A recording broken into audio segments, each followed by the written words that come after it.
You may be seated.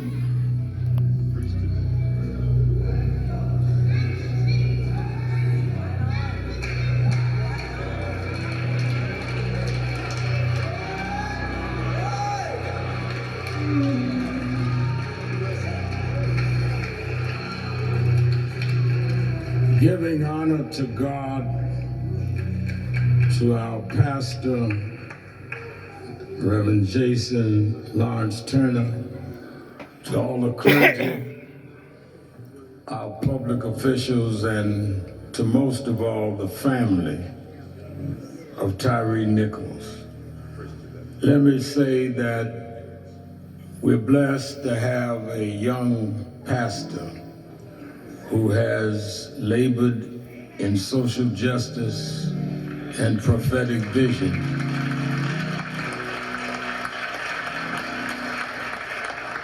And who immediately said to let us celebrate Tyree here at this great church. People like Jason Turner not born in the ministry every day. A lot of ministers show up when the cameras show up and leave when the cameras leave. But he's been with us in NAN for many years, and he's a great giant in his own right. Give a hand to Reverend Jason Turner. Let me also say that I want to recognize there are other families that have come from around the country that know what Mr. and Mrs. Wells is going through, and all of the siblings. I want them to stand and be recognized because they know what it is to sit at a funeral like this. And I know the family of George Floyd is here. Stand up.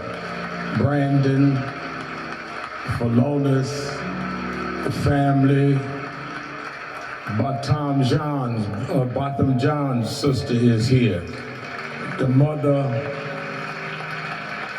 Falonis and Kiki is here of the Floyds. There's Botham John's sister, and Brandon, the mother of Eric Garner from New York, is here. Gwen Carr, the mother of Breonna Taylor, Tamika Palmer, is here.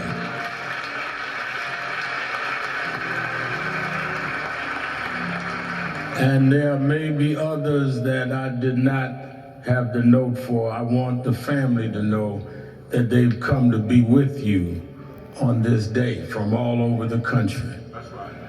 And we thank from the White House, the president talked to the family, but sent a delegation led by the former mayor of Atlanta, who now is running policy and social engagement in the White House, Mayor Keisha Lance Bottoms.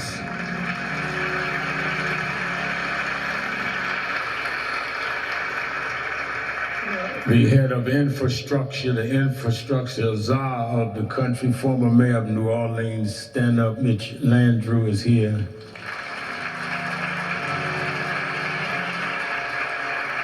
The fighting congresswoman from Houston, Texas, fighting for reparations in the Congress, Sheila Jackson Lee is here.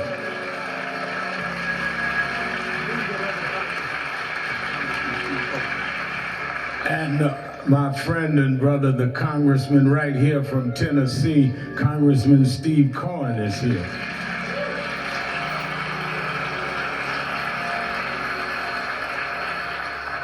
Many years ago, there was a controversy in California, and there was one that stood up for justice, and I watched them grow as they fought and took a balanced and principled stand, supporting what was right even when it wasn't popular. And they grew from one office to another. Every office they ran for, they predicted you couldn't win. The political polling told them they couldn't win. And they kept beating the polls. And they told her she shouldn't be here today. But the snow backed up, and she's here. The Vice President of the United States, Kamala Harris.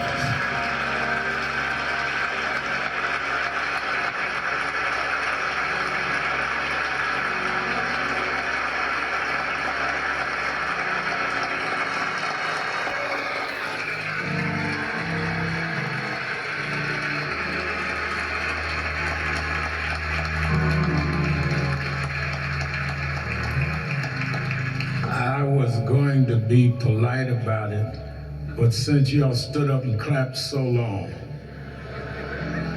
wouldn't it be nice for her to share a few words with us? Come on up here so they can see you.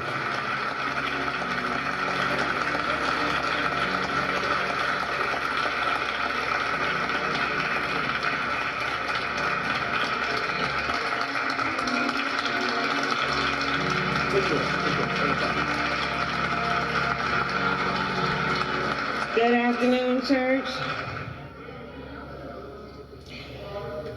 Reverend Sharpton, I want to thank you for all you do for so many. There are so many families here who have been personally touched by your leadership and your strength and your fellowship.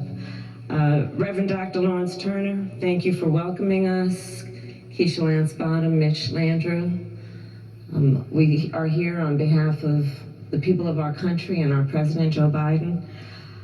And we are here to celebrate the life of Tyre Nichols. Mrs. Wells, Mr. Wells, you have been extraordinary in terms of your strength, your courage, and your grace.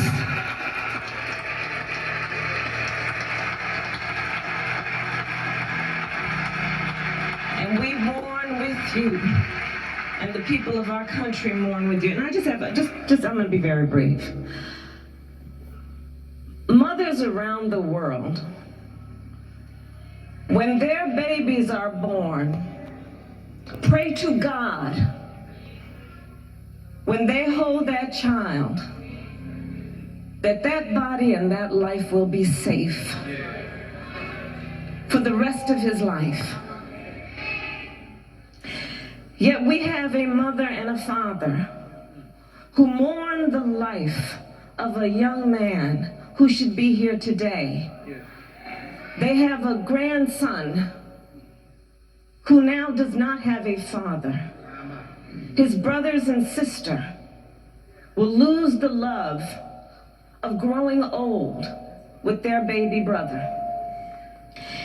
And when we look at this situation, this is a family that lost their son and their brother through an act of violence at the hands and the feet of people who had been charged with keeping them safe.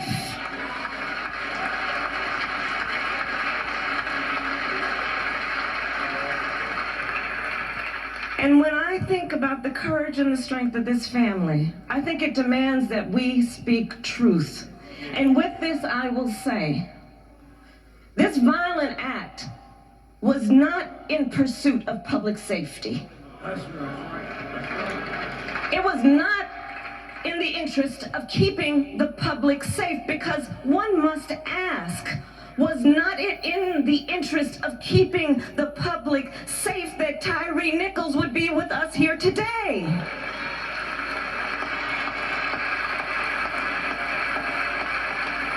Was he not also entitled to the right to be safe?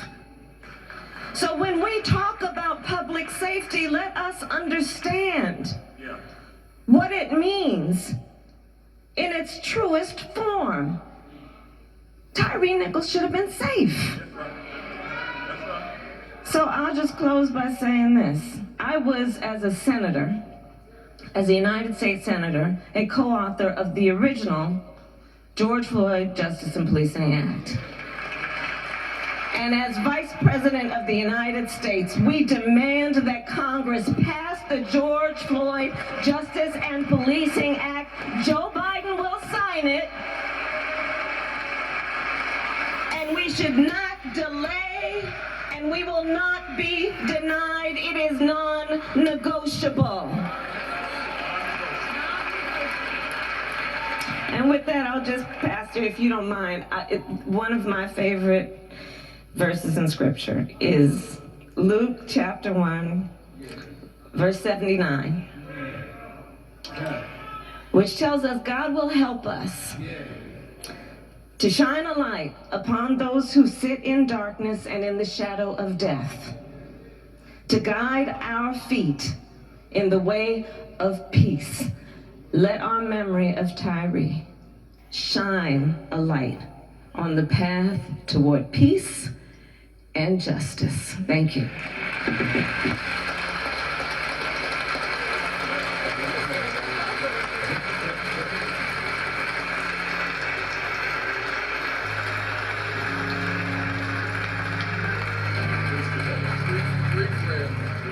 Vice President Kamala Harris.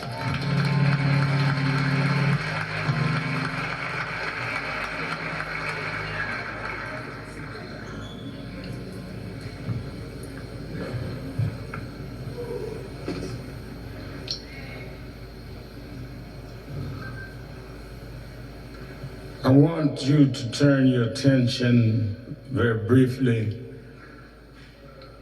to the 37th chapter of Genesis. It reads, "So Joseph went after his brothers and found them near Dothan. But they saw him in the distance, and before he reached them, they plotted to kill him. Here comes that dreamer," they said to each other. "Come now, let's kill him and throw him into one of the cisterns and say that a ferocious animal has devoured him." May God add a blessing to the reading of his word.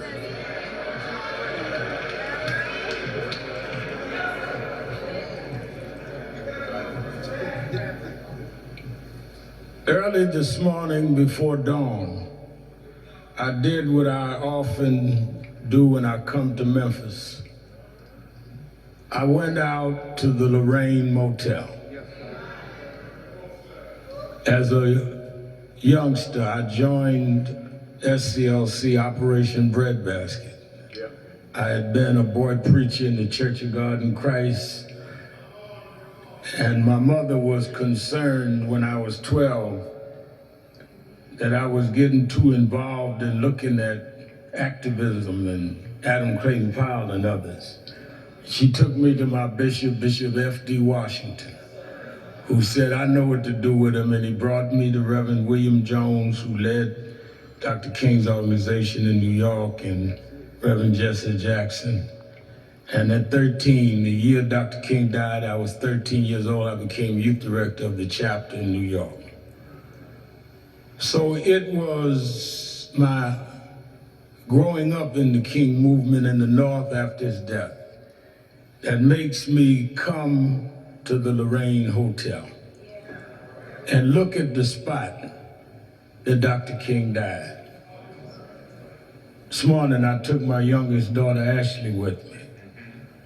And in all of the ice, I told the story of how Dr. King had came to Memphis to fight for garbage workers, city employees that had no safety. 2 had been killed with a malfunction. And here we are, Ashley, 55 years later, looking at the balcony where Martin Luther King shed his blood for city workers, for black city workers, to be able to work in the police department, work in sanitation. And the reason why, Mr. and Mrs. Wells, what happened to Tyree is so personal to me is that 5 black men that wouldn't have had a job in the police department would not ever be thought of to be in an elite squad. In the city that Dr. King lost his life, not far away from that balcony, you beat a brother to death. There's nothing more insulting and offensive to those of us that fight to open doors, that you walk through those doors and act like the folks we had to fight for to get you through them doors.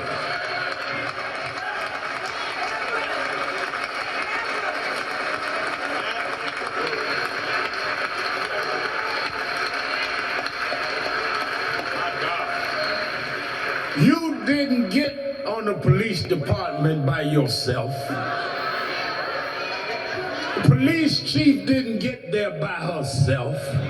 People had to march and go to jail, and some lost their lives to open the doors for you. And how dare you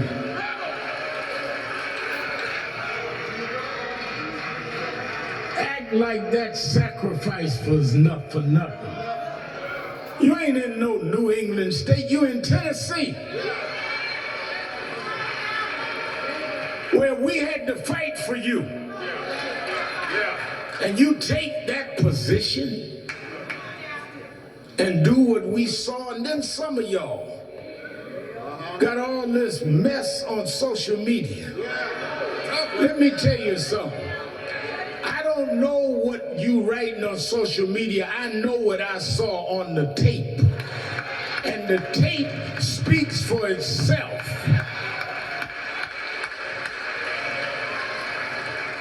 They never asked this man for his license.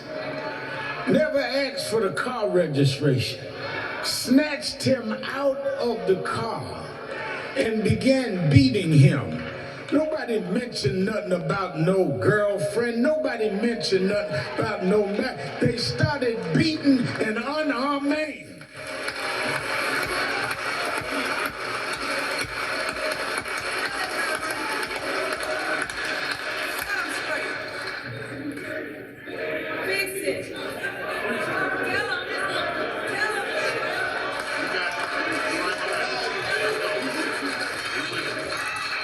In the city that they slayed the dreamer,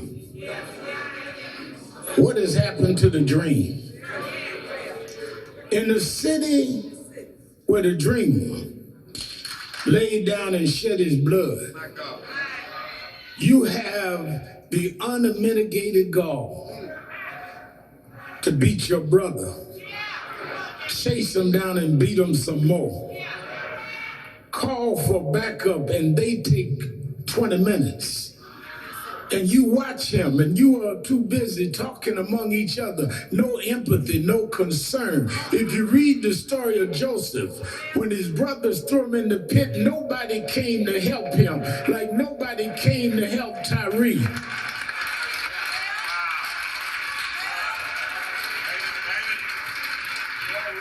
Waiting on ambulance service that didn't show up until it's too late.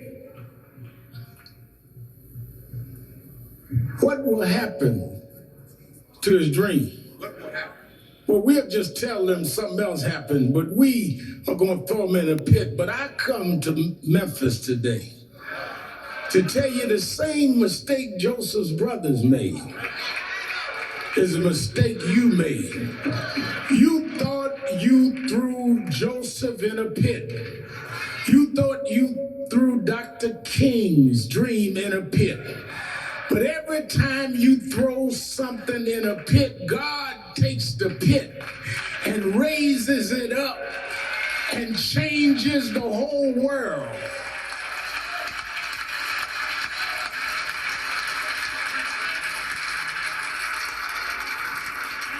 Let me be clear. We understand that there are concerns about public safety. We understand that there's needs to deal with crime. But you don't fight crime by becoming criminals yourself.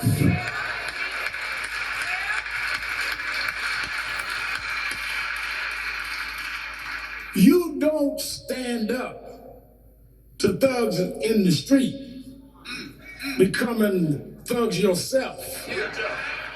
You don't fight gangs by becoming 5 armed men against an unarmed man. That ain't the police, that's punks.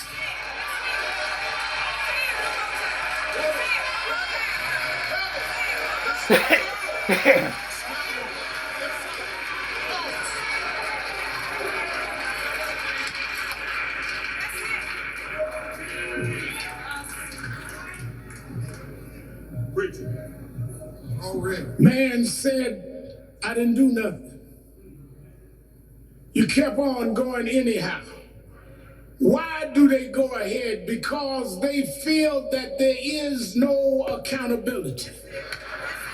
They feel that we are going to get angry a day or two and then we're going on to something else. But some of us do this every day.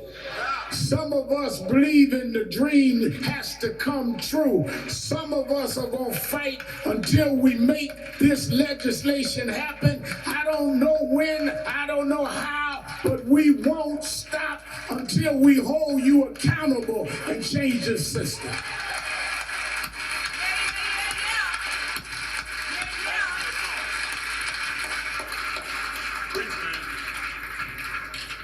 Why do we want to see the George Floyd Justice and Policing Act passed? Because then you have to think twice before you beat Tyre Nichols. You think twice before you shoot at someone unarmed. You think twice before you chokehold Eric Garner. You think twice before you put your knee on Eric Garner's, on George Floyd's neck. Because if you don't have qualified immunity, your wife would be telling you before you leave home, behave yourself. Because we could lose the house. We could lose the car. Behave yourself. Because our savings can be gone. You want to be a tough guy? Well, let's get rid of qualified immunity and see if you learn the same manners you have on the white side of town. You'll have some manners on the black side of town.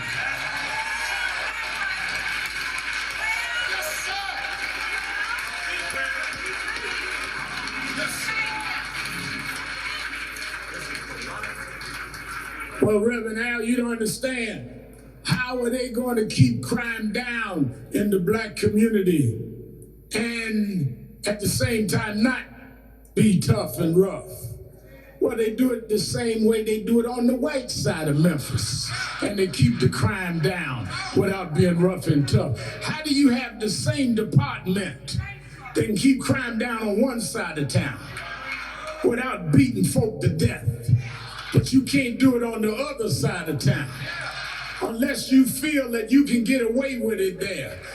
I can't speak for everybody in Memphis. I can't speak for everybody gathering. But for me, I believe that that man had been white, you wouldn't have beat him like that night.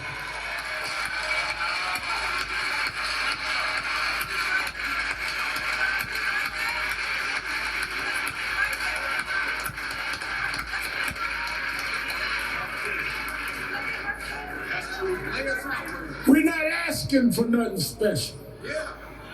We're asking to be treated equal and to be treated fair.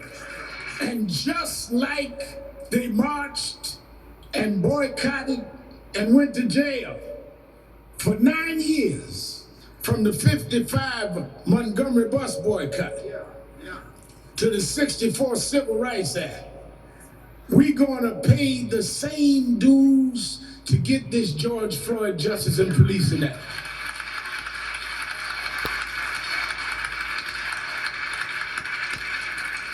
Reverend, how long? I don't know how long.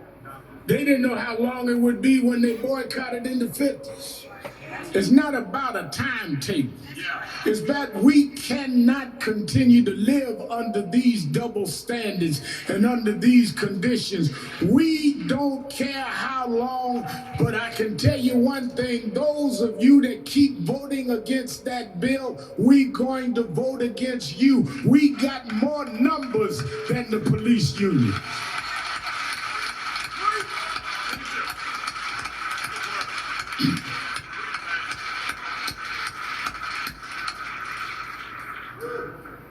believe that God will do for us what we'll do for ourselves. And even in the pit, Joseph never lost his faith. Joseph could have gave up. Joseph could have gave out, but in the pit, he still believed in the God of his father.